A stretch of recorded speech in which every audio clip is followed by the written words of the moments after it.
കേരളത്തിലെ KSEB power cut അത് മറ്റു തലത്തിലേക്ക് വരെ പ്രശ്നങ്ങളായിക്കൊണ്ടിരിക്കുകയാണ്. അതിലേറ്റവും പ്രധാനപ്പെട്ട അല്ലെങ്കിൽ ഏറ്റവും ഒടുവിലായി നടന്ന സംഭവം എന്ന് പറയുന്നത് തൃശ്ശൂർ അന്നമനടയിലാണ്.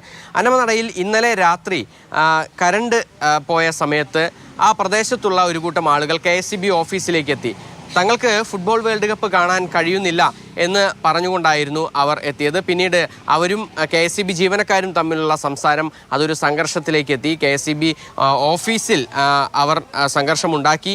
ഒരു ജീവനക്കാരന് മർദ്ദനമേൽക്കുകയും ചെയ്തു. ഏറ്റവും പ്രധാനപ്പെട്ട കാര്യമെന്ന് പറയുന്നത് ഇന്ന് പുലർച്ചെയാണ് അർജന്റീനയും ഇംഗ്ലണ്ടും തമ്മിലുള്ള സെമി ഫൈനൽ മത്സരം നടന്നത്.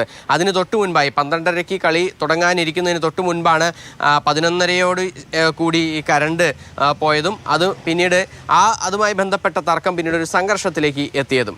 അതേസമയം കേരളത്തിലുള്ളവർ ഇതുമായി സഹകരിക്കണം എന്ന ഒരു അഭ്യർത്ഥനയാണ് മന്ത്രി സണ്ണി ജോസഫ് നടത്തുന്നത്. ആവശ്യമില്ലാത്ത ലൈറ്റുകൾ ഓഫാക്കിയാൽ, കടകളിലാണെങ്കിലും വീടുകളിലാണെങ്കിലും ആവശ്യമില്ലാത്ത ലൈറ്റുകൾ ഓഫാക്കിയാൽ രാത്രി കാലങ്ങളിൽ കുറയും.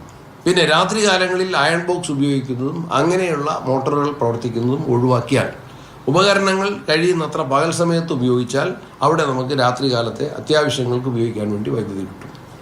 അങ്ങനെയും സഹകരിക്കണമെന്ന് ഞാൻ അഭ്യർത്ഥിക്കുകയാണ്. വൈദ്യുതിയുടെ പ്രശ്നം നമ്മൾ വിചാരിച്ച ഒരു ദിവസം ഒരു റോഡ് പണിയുന്നത് പോലെയോ അല്ലെങ്കിൽ മറ്റേതെങ്കിലും ഒരു കെട്ടിടം പണിയുന്നത് പോലെയോ വേഗത്തിലാക്കാൻ കഴിയില്ല. സാങ്കേതികമായ ഒരുപാട് പ്രയാസങ്ങളുണ്ട്. ഫുട്ബോൾ വേൾഡ് കപ്പ് നടക്കുന്ന സമയത്ത് ഒരു കാരണവശാലും പവർ കട്ട് ഉണ്ടാകരുത്, അത് ജനങ്ങളോടുള്ള ഒരു വെല്ലുവിളിയാണ് എന്നുള്ളതാണ് CPM ജനറൽ സെക്രട്ടറി MA ബേബിയുടെ പ്രതികരണം. ഇനിയുള്ള രണ്ട് കളിയും, ലൂസേഴ്സ് ഫൈനലും അത് കഴിഞ്ഞ് നടക്കുന്ന ഫൈനലും പ്രത്യേകം ജാഗ്രത പാലിച്ചുകൊണ്ട് കളി, ഒന്ന് വെളുപ്പാങ്കാലത്ത് 2:30-ക്കാണ്, അത് ലൂസേഴ്സ് ഫൈനലാണെന്ന് തോന്നുന്നു. ഫൈനല് രാത്രി 12:30-ക്കാണ്.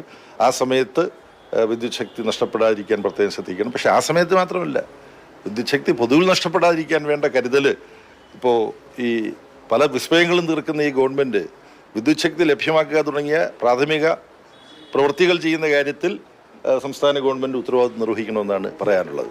അന്നമനടയിൽ ഉണ്ടായ സംഭവം അത് തങ്ങളുടെ ഒരു കുറ്റം കൊണ്ടല്ല എന്നുള്ളതാണ് അന്നമനടയിലുള്ള KSEB ഉദ്യോഗസ്ഥർ പറയുന്നത്. അത് സെൻട്രലൈസ്ഡ് ആയി നടക്കുന്ന അല്ലെങ്കിൽ കറണ്ട് പോയതിനെ തുടർന്നാണ് ഇത്തരത്തിലൊരു പ്രശ്നം ഉണ്ടായത് എന്നുള്ളതാണ് KSEB ഉദ്യോഗസ്ഥരുടെ വിശദീകരണം.